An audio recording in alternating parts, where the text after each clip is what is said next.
Welcome to the life of an outlaw. What? Do you expect me to stand in front of a green screen?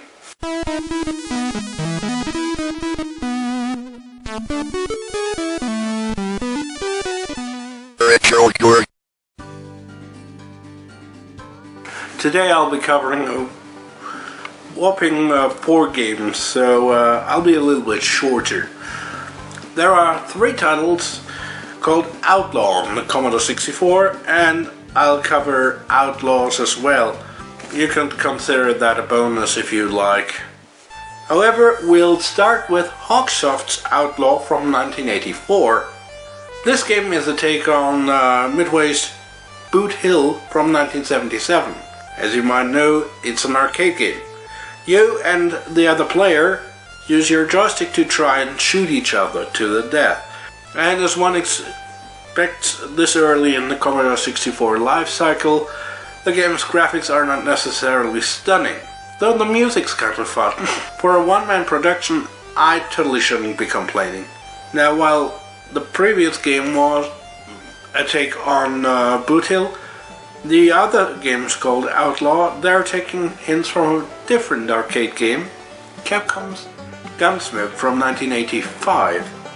For example, the 1988 game by Palace Software, which was created with the SEUCK and therefore suffers from a lack of music and low resolution sprites. It's not a bad game, but I personally would like to have some kind of music playing and maybe a little bit higher quality of sprites.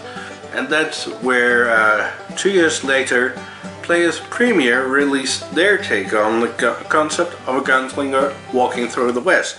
And it comes with music at the title screen, a proper multicolor title screen, and it feels remarkably arcadey. I admit, yeah, it still lacks the in-game music and the sound effects still sound somewhat basic, but it feels more like Gunsmoke than the previous versions, especially because one isn't. And of course because the spacebar allows you to drop dynamite.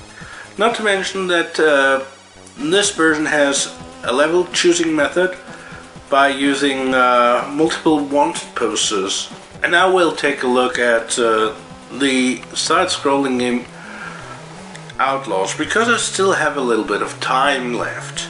Outlaws is, well, it's a mediocre shooting game where you as the Lone Rider, not the Lone Ranger, where you as the Lone Rider try to off the different criminal gangs on horseback. The main problems here are the blocky graphics, the sluggish controls, and the fact that you can be pushed off your horse even when the enemy horseback rider is downed. It's just seeing a horse kicking you off your horse. I personally would rather play Sunset Riders or Gunsmoke rather than the Gunsmoke clones, but that might just be me.